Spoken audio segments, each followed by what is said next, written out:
کسی کی عبادت نہ کرو مگر کسی خاص رب کی عبادت کرو۔ وَبِالْوَالِدَيْنِ إِحْسَانًا، اور اپنے والدین کے ساتھ احسان کرو، حسن سلوک کرو، اپنے والدین کے ساتھ بھلائی کرو۔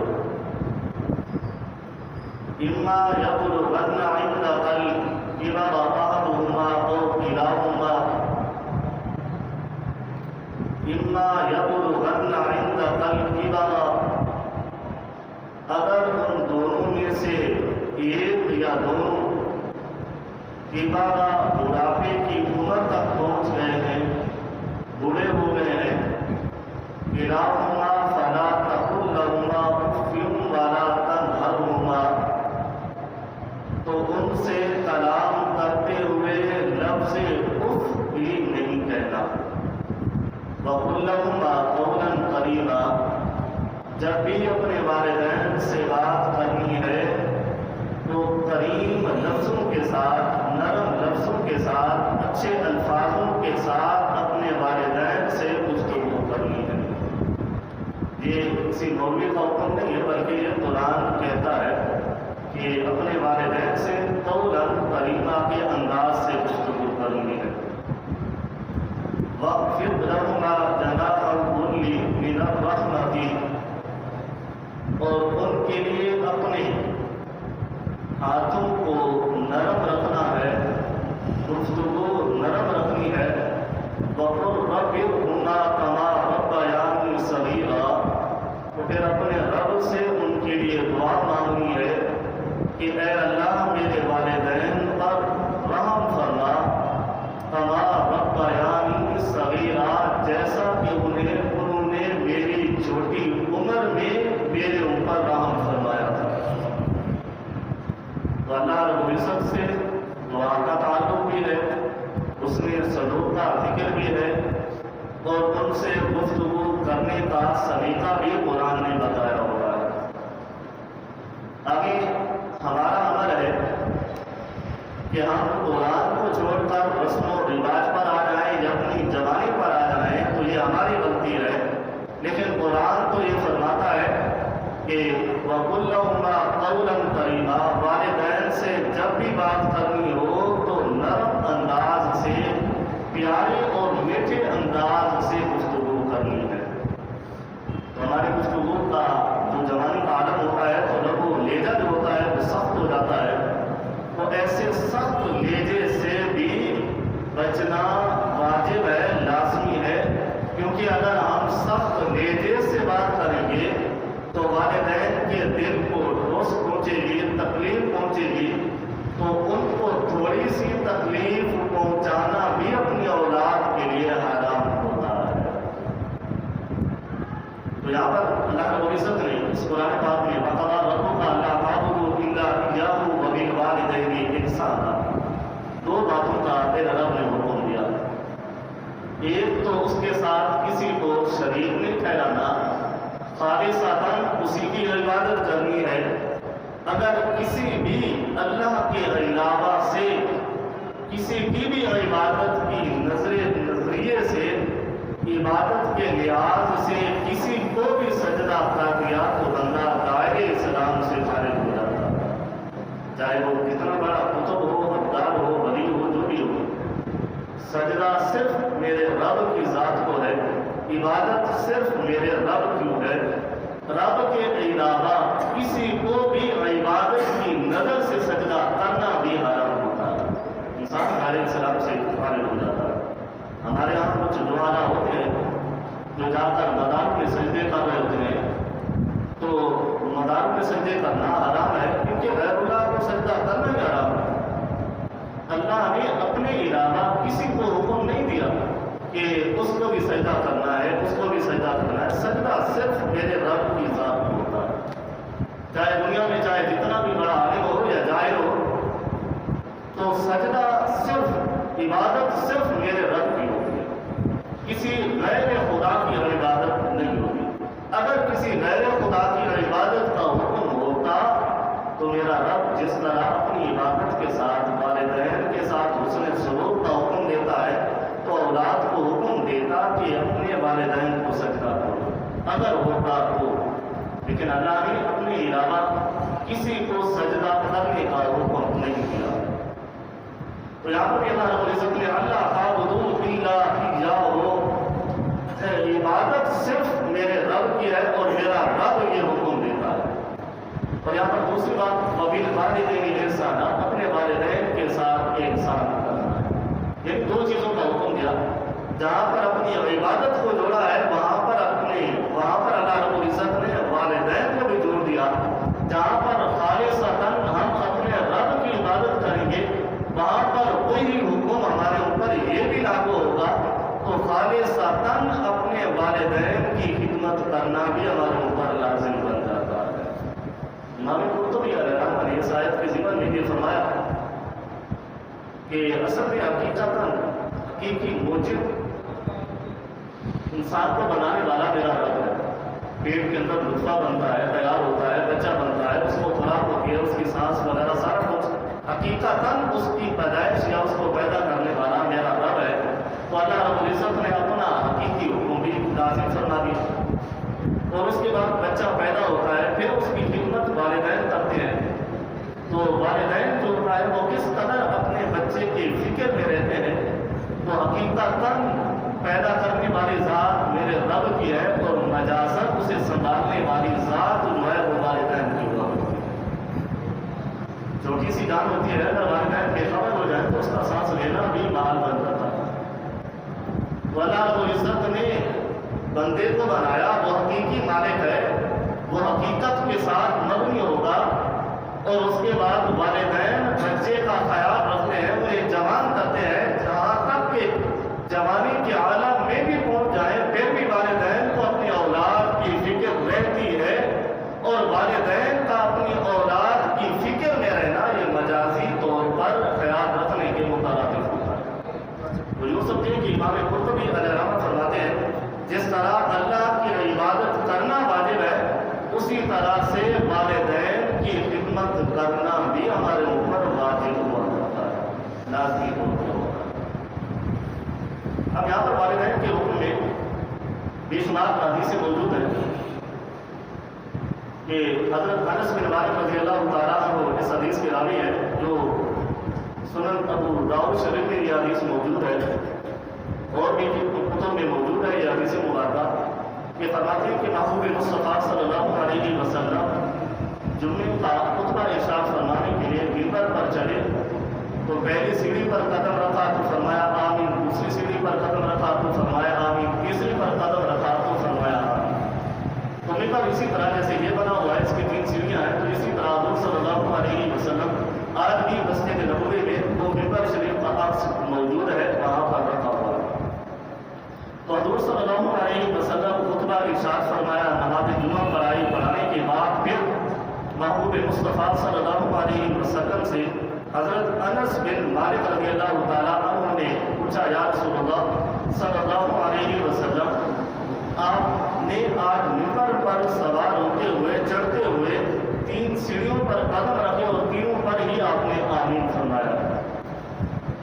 تو حضور صلی اللہ علیہ وسلم نے فرمایا کہ ہاں، جب میں پہلی سیڑھی پر چڑھ رہا تھا تو حضرت جبرائیل علیہ السلام آئے اور عرض کی کہ یا رسول اللہ صلی اللہ علیہ وسلم کہ کوئی شخص جس کے سامنے آپ کا نامی اس میں گرامی لیا جائے وہ آپ پر درود و سلام نہ پڑھے، درود پاک نہ پڑھے، وہ ہلاک ہو جائے۔ تو میں نے فرمایا آمین۔ دوسری سیڑھی پر قدم رکھا تو حضرت جبرائیل علیہ السلام نے فرمایا کہ یا رسول اللہ صلی اللہ علیہ وسلم کہ ایسا شخص جو ماہ رمضان المقدس کا مہینہ پالے لیکن اس ماہ مقدس میں ایسے اعمال نہ کرے، ایسی نیکیاں نہ کرے جو اس کے بخشش کا سبب بن سکے، اس کے لیے بھی ہلاکت ہے۔ تو میرے محبوب نے فرمایا آمین۔ جب تیسری سیڑھی پر میں نے قدم رکھا تو حضرت جبرائیل علیہ السلام نے فرمایا کہ اے محبوب، دنیا میں کسی شخص کے والدین ہو یا ان میں سے کوئی ایک موجود ہو، ان کو راضی کر کے جنت حاصل نہ کر لے، اس کے لیے بھی ہلاکت ہے۔ پھر میرے محبوب مصطفیٰ صلی اللہ علیہ وسلم نے فرمایا آمین۔ اب یہاں پر ایک حدیث مبارکہ ہے کہ 40 آدمی ہو اللہ رب العزت ان میں سے ایک ایسا ولی ہوتا ہے، ایسا نیک بندہ موجود ہوتا ہے جن کی دعاؤں کو میرا رب قبول فرما دیتا۔ اس میں یہ حکم نہیں ہے کہ جو مانگ رہا ہو، جو دعا کروا رہا ہو وہی ولی ہو سکتا ہے یا وہی نیک ہو سکتا ہے، ایسا حکم نہیں ہے، بلکہ مجمع میں بیٹھنے والے آمین کہنے والے بھی ولی ہوتے ہیں، اللہ کے نیک بندے موجود ہوتے ہیں، تو اللہ ان کے آمین کہنے کی وجہ سے اللہ رب العزت دعاؤں کو قبول فرماتا ہے۔ جب مجمع میں ایک ولی ہو اس کی دعا قبول ہوتی ہے، اور جہاں پر مانگنے والے جبرائیل ہوں اور آمین کہنے والے محبوب مصطفیٰ ہوں، تو بتائے اللہ ان کی دعاؤں کو کس قدر قبولیت عطا فرماتا ہے۔ تو والدین کے بارے میں موضوع ہے کہ ہم دنیا میں رہتے ہوئے اپنے والدین کو راضی نہ کریں، اپنے والدین کی خدمت نہ کریں، تو بتائیے دنیا میں والدین سے ہم رضا حاصل نہ کر سکیں، وہ ہم سے راضی نہ ہو، ہم سے ناراض ہو کر جائیں، تو ہماری دنیا بھی ہلاک ہو جاتی ہے اور ہماری آخرت میں بھی ہمارا کوئی حصہ باقی نہیں رہتا۔ حضرت ابوبکر صدیق رضی اللہ تعالیٰ عنہ، یہ حدیث مبارکہ المستدرک للحاکم میں موجود ہے کہ حضرت ابوبکر صدیق رضی اللہ تعالیٰ عنہ نے فرمایا کہ میں تمہیں ایسے گناہ کی سزا نہ بتاؤں جس گناہ کو اللہ نے جہنم آخرت میں بھی جہنم میں بھی اسے مقرر کیا ہوا ہے، لیکن اس کی سزا میرا رب دنیا میں بھی دیتا۔ حضرت ابوبکر صدیق رضی اللہ تعالیٰ عنہ اس کے راوی ہے، اور یہ حدیث مستدرک میں موجود ہے۔ تو فرمانے لگے کہ صحابہ کرام نے عرض کی کہ ہاں ابوبکر صدیق رضی اللہ تعالیٰ عنہ ہمیں ضرور بتلائیے۔ تو حضرت ابوبکر صدیق رضی اللہ تعالیٰ عنہ نے فرمایا کہ اے میرے صحابہ، جو بندہ دنیا میں اپنے والدین کا دل دکھاتا ہے، والدین کو ناراض کرتا ہے، تو اللہ اس کو دنیا میں بھی سزا دیتا ہے اور آخرت میں بھی سزا دیتا ہے۔ یہ ہے والدین کا اجر۔ اور یہاں پر بھی اللہ رب العزت نے اسی بات کا ذکر فرمایا کہ یہاں پر والدین کے ساتھ وبالوالدین احسانا، ان کے ساتھ حسن سلوک کرنا ہے۔ آگے اللہ رب العزت نے دوسری بات یہ فرما کی اما یبلغن عندک الکبر احدهما او کلاهما فلا تقل لهما اف ولا تنهرهما۔ جب تمہارے والدین بڑھاپے کی عمر میں پہنچ جائیں، بڑی عمر میں پہنچ جائیں، تو اس وقت والدین میں سے ایک موجود ہو یا دونوں موجود ہو، فلا تقل لهما اف ولا تنهرهما، نہ انہیں جھڑکنا ہے، نہ ان سے غصہ کرنا ہے، اور نہ ہی ان کے سامنے لفظ اف کا استعمال کرنا ہے۔ اصل میں اس کیفیت کو میرے رب نے بیان کر دیا، تو اگر ہم اس کو دنیا کی حقیقت کے ساتھ دیکھیں تو اس کا ہمارا بڑا گہرا تعلق ہوتا ہے کہ والدین جب بڑی عمر میں پہنچتے ہیں، بڑی عمر میں پہنچتے ہیں، تو ان کا ذہن جو ہوتا ہے وہ بچپنا بن جاتا ہے، بچپن کی طرح چلے جاتے ہیں، اور ضد بازیاں کرنا یا اس طرح کا کوئی نظام کرنا ان کا ایسے ہو جاتا ہے جیسے بچپن میں لڑکا جو ہوتا ہے وہ ضد کر رہا ہوتا ہے۔ اور دوسرا، جیسے ایک چھوٹا بچہ ہوتا ہے، اس کو پاکی اور پلیتی کا بھی خیال نہیں ہوتا، کیونکہ اس کے پاس نہ اتنا طاقت ہوتی ہے نہ اسے کوئی خیال ہوتا ہے۔ تو والدین بھی جب ایسی عمر میں پہنچ جاتے ہیں تو ان کا نظام بھی ایسے بن جاتا ہے، اگر ان کے پاس جاتے ہوئے تھوڑی سی سمیل آ رہی ہو، سمیل آنے کی وجہ سے ہم چہرے پر تھوڑا سے آثار کو ظاہر کر دیں گے، تو ان آثار کو ظاہر کرنا بھی ہمارے لیے حرام ہوتا ہے۔ یہ سمیل آ رہی ہے، وہ آ رہی ہے کہ ہم اپنے چہرے پر ان کے اثرات کو ظاہر کر لیں۔ ایک تو ہوتا ہے زبان سے کہنا، ہم نے زبان سے بھی کہا، دوسرا ہوتا ہے دور بھاگنا، ہم دور بھی نہیں بھاگے، کھڑے بھی ان کے پاس ہیں، لیکن ان سے سمیل ان کی بیماری کی وجہ سے یا ان کے بڑھاپے ہونے کی وجہ سے، طاقت نہ ہونے کی وجہ سے، اگر ان سے بو بھی آ رہی ہو اور اس بو سے اپنے چہرے کے اوپر بل پڑنے یا نشانات کے آ جانے کو بھی علماء کرام نے حرام لکھا ہے، کیونکہ اس کو پھر مبنی اس کا ایک عکس دیا کہ جیسے چھوٹا بچہ ہوتا ہے، پاکی پلیتی کا خیال نہیں رکھتا، والدین کبھی اس کی پاکی پلیتی کو صاف کرتے ہوئے کبھی اپنے چہرے پر بال نہیں آنے دیتے۔ جب والدین تیرا اتنا خیال بچپن میں رکھا کرتے تھے، آج اگر انہیں تمہاری ضرورت ہے، تمہیں بھی ان کا اسی طرح سے خیال رکھنے کا حکم ہے جس طرح وہ تمہارا بچپن میں خیال رکھا۔ بات کرنا تو درکنار، بات تو اور بھی زیادہ منع کرنے کے حکم میں آتی ہے، روکنے کے حکم میں آتی ہے، جہاں پر چہرے پر بھی آثار کو ظاہر کرنے کا حکم نہیں دیا گیا۔ اور ایک حدیث مبارکہ میں آتا ہے کہ محبوب مصطفیٰ صلی اللہ علیہ وسلم نے فرمایا کہ ایک زمانہ آئے گا، مفہوم حدیث ہے، کہ ایک شخص اپنے باپ کو گالی دے گا اور اپنے باپ کو ہی برا بھلا کہے گا۔ صحابی نے عرض کی یا رسول اللہ صلی اللہ علیہ وسلم یہ کیسے ہو سکتا ہے؟ بھلا کوئی اولاد بھی اپنے والد کو گالی دے یا اس کو لعنت جیسی الفاظ استعمال کرے؟ تو پھر میرے محبوب مصطفیٰ صلی اللہ علیہ وسلم نے فرمایا کہ اصل میں ایسا ہوگا کہ ایک بندہ دوسرے کے باپ کو گالی دے گا، دوسرا بندہ اس کے باپ کو گالی دے گا، تو گویا کہ وہ گالی خود ہی اپنے باپ کو دلوا رہا ہے، خود ہی اپنے باپ کو برا بھلا کہلوا رہا ہے۔ آج اگر ہم اس زمانے کو دیکھیں تو یہ زمانہ ہمارا اسی طرح ہی چلا جا رہا ہے کہ ہم جب بھی کسی سے لڑتے ہیں یا جھگڑا کرتے ہیں تو اپنی تو ذلت ہوتی ہے، لیکن ساتھ میں اپنے والدین کو بھی اس جگہ ذلیل کر رہے ہوتے ہیں۔ تو جہاں پر اللہ رب العزت نے اف کہنے کا حکم تک نہیں دیا تو وہاں پر گالی دینے کا حکم میرا رب کا ارشاد فرماتا ہو۔ جب تو ہم اپنے والدین کو جس انداز سے نامناسب الفاظ استعمال کروا رہے ہوتے ہیں تو یہاں پر اللہ رب العزت نے فلا تقل لهما اف ولا تنهرهما، تو میرے رب نے جھڑکنے سے، غصے سے بات کرنے سے یا وہ کوئی حکم دے اس حکم کا انکار کرنے سے بھی میرے رب نے منع فرمایا ہے۔ یہ قرآن پاک ہے، قرآن پاک کی آیتیں، ان کے الفاظ ہی تلاوت کیے جا رہے ہیں۔ تو آگے میرے رب نے فرمایا کہ وَقُلْ لَهُمَا قَوْلًا كَرِيمًا، ان سے جب گفتگو کرنی ہو تو نرم انداز سے اور بہترین طریقہ اور سلیقے کے انداز سے ہی گفتگو کرنی ہوتی۔ اب یہاں پر ہمارے ہاں یہ رسم و رواج ہوتا ہے کہ والدین اگر ایک لفظ ایک مرتبہ پوچھ لیں تو ہم پیار سے جواب دیتے ہیں،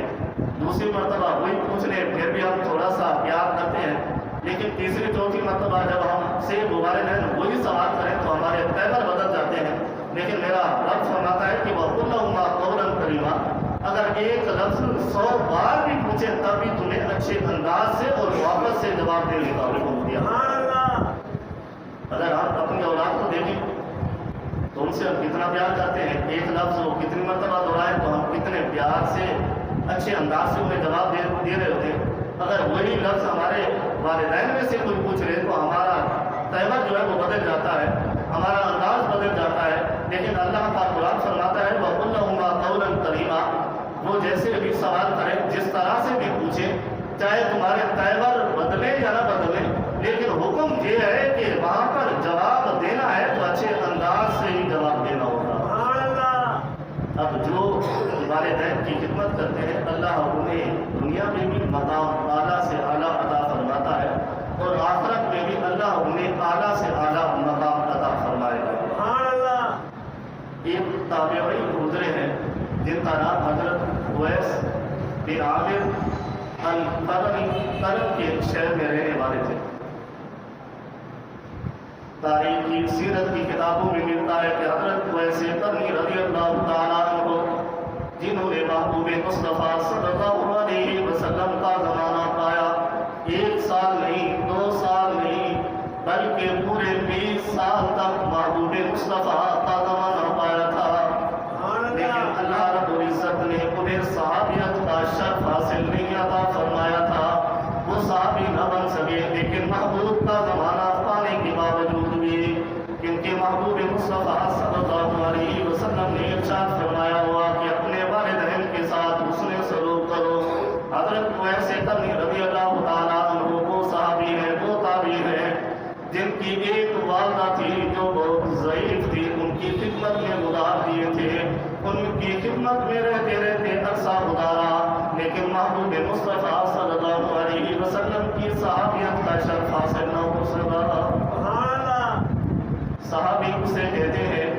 آج کے اس دور میں قطب ابدال غوث، جہاں تک کہ امام اعظم ابو حنیفہ کو ملا دیا جائے، غوث اعظم کو ملا دیا جائے تو بھی وہ صحابی کے درجے تک نہیں پہنچتا، اور صحابی اسے کہا جاتا ہے جس نے ایمان کی حالت میں محبوب مصطفیٰ صلی اللہ علیہ وسلم کے چہرہ اقدس کی زیارت کی ہو۔ تو سے اجازت طلب کی کہ اے والا مجھے اجازت دو کہ جا کر میں اپنے محبوب کے چہرے کی زیارت کر کے آؤں۔ والدہ نے ایک شخص کے طور پر اجازت دی کہ جانا ہے تو سیدھا مدینہ شریف میں جا کر محبوب مصطفیٰ صلی اللہ علیہ وسلم کے در اقدس میں جانا ہے۔ وہاں پر اگر محبوب مصطفیٰ مل جائے تو زیارت کر لینا، اگر نہ ملے کہیں گئے ہوئے ہوں تو فوراً واپس آ جانا ہے، انتظار بھی نہیں کرنا۔ حضرت ویسے کرنی رضی اللہ تعالیٰ عنہ یمن سے چلے مدینہ پاک آئے تو ادھر یہ نظام تھا، جب محبوب مصطفیٰ صلی اللہ علیہ وسلم کے پاشیانہ اقدس پر تشریف لائے تو وہاں پر محبوب مصطفیٰ صلی اللہ علیہ وسلم کسی کام کی وجہ سے مدینہ شریف سے باہر گئے ہوئے تھے، تو حضرت ویسے کرنی رضی اللہ تعالیٰ عنہ نے اپنا پیغام چھوڑا اور فرمایا اے میرے صحابہ، میرے محبوب کو یہ پیغام دے دینا کہ میں اپنی والدہ کی شرائط کے طور پر آیا تھا، میری والدہ نے یہ شرط لگا کر مجھے بھیجا تھا کہ بیٹا جانا ہے تو سیدھا گھر جانا ہے، وہاں پر اگر مل جائے تو زیارت کر لینی ہے، اگر نہ ملے تو انتظار نہیں کرنا، فوراً واپس آ جانا ہے۔ تو فرمایا میرا یہ پیغام دے دینا، اگر میں والدہ سے یہ شرط لگا کر اس شرائط پر نہ آتا تو میں بیٹھ کر انتظار کرتا، آپ کا دیدار کرنے کے بعد پھر میں واپس یمن کے شہر میں چلا جاتا، لیکن مجبوری ہے مجھے جانا ہے۔ تو محبوب مصطفیٰ صلی اللہ علیہ وسلم کی زیارت کیے بغیر حضرت کو ایسے کرنی واپس یمن کے شہر چلے گئے۔ جب محبوب مصطفیٰ صلی اللہ علیہ وسلم تشریف لائے تو صحابہ کرام نے عرض کی کہ یا رسول اللہ صلی اللہ علیہ وسلم، یمن کے شہر کا یمن میں ایک رہنے والا شہری جس کا نام ویسے کرنی تھا وہ آیا تھا آپ کی زیارت کے لیے، لیکن آپ ملے نہیں، وہ واپس چلا گیا۔ تو حضور صلی اللہ علیہ وسلم مدینہ شریف میں بیٹھ کر اپنے اس صحابی کی، اپنے اس عاشق کی باتیں کیا کرتے تھے۔ صحابہ کرام فرماتے ہیں ہم رشک کرتے تھے کاش کہ ہم ویسے کرنی کی زیارت کر لیتے۔ حضرت عمر فاروق رضی اللہ تعالیٰ عنہ بیٹھے تھے اور عرض کی کہ یا رسول اللہ صلی اللہ علیہ وسلم، کیا اس ویسے کرنی کی ہمیں زیارت بھی ہوگی کہ نہیں؟ تو میرے محبوب نے فرمایا ہاں ضرور زیارت ہوگی، جب تمہاری اس سے زیارت ہو تو اس سے اپنے گناہوں کی معافی کے لیے دعائیں منگوا لینا۔ حضرت عمر فاروق رضی اللہ تعالیٰ عنہ ارشاد فرماتے ہیں جب میرا دور خلافت آیا، جو بھی یمن سے قافلہ آ تھا میں ان سے پوچھتا افیکم اویس، کیا تمہارے اندر اویس کرنی نام کا شخص بھی کوئی موجود ہے یا نہیں؟ تو قافلے والے بڑا ہنسا کرتے تھے اور کہتے تھے تم ایسے شخص کی باتیں کرتے ہو جن سے ہم دیوانہ کہتے ہیں، جسے ہم مجنون کہتے ہیں، وہ جب ہنسنا شروع کرتا ہے تو اس کی ہنسی نہیں رکتی، جب وہ رونا شروع کرتا ہے تو اس کا رونا نہیں رکتا، وہ ہر وقت جنگلات میں رہتا ہے، شہر کی طرف وہ رخ بھی نہیں کرتا، اور بچے اسے پاگل کہتے ہیں، کسی راستے پر اسے دیکھ لے تو اسے روڑے بھی مارنا شروع کرتے ہیں۔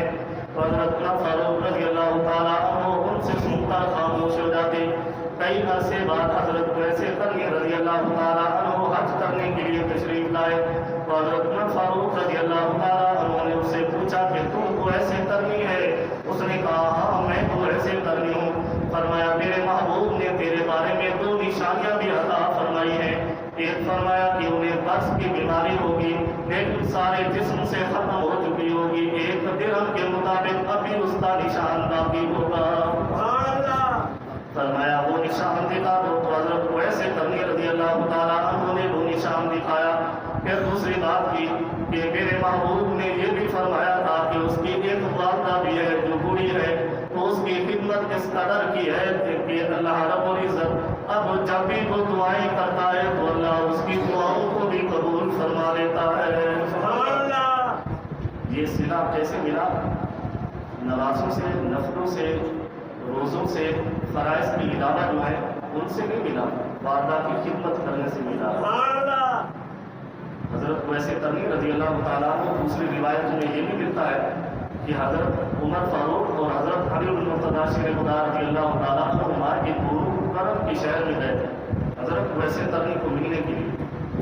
جب ان کو ملے تو حضرت ویسے کرنی نے فوراً ان سے پوچھا کہ تم مدینہ شریف سے آئے ہو؟ انہوں نے کہا ہاں. تو فرمایا جو میرے محبوب نے میرے لیے تحفہ بھیجا ہے وہ بھی مجھے دے دو. حضور صلی اللہ علیہ وسلم نے حضرت عمر فاروق اور حضرت علی المرتضیٰ شریف خدا رضی اللہ تعالیٰ عنہ کو اپنا جوبہ دے کر بھیجا تھا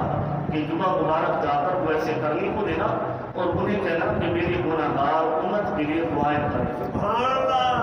تو حضرت عمر فاروق رضی اللہ تعالیٰ عنہ اور حضرت علی المرتضیٰ شریف خدا رضی اللہ تعالیٰ عنہ اس حدیث کے راویان فرماتے ہیں کہ حضرت ویسے کرنی نے اس وقت امت کے لیے دعا کی تو اللہ رب العزت نے 2 قبیلے تھے، ان قبیلوں میں ریوڑ بکریوں کا زیادہ تھا تو اللہ رب العزت نے ان کے ایک ایک بال کے مطابق اللہ نے امت محمدیہ کے گناہ گار لوگوں کی مغفرت فرمائی. یعنی اللہ رب العزت نے ان کی دعاؤں کو کس قدر قبول فرمایا. تو ادھر حضرت عمر فاروق رضی اللہ تعالیٰ عنہ فرما رہے ہیں وہ ایسے کرنی میرے محبوب نے یہ بھی بتایا کہ ویسے کرنی نے اپنی والدہ کی خدمت اس قدر کی ہے کہ اگر اللہ سے وہ کوئی دعا کے لیے کہہ دیں تو اللہ اس کی دعاؤں کو قبول فرماتا ہے. اگر جب تیرا دیدار ہو، تیری ملاقات ہو تو اپنی مغفرت کے لیے ویسے کرنی سے دعاؤں کی درخواست کرنا.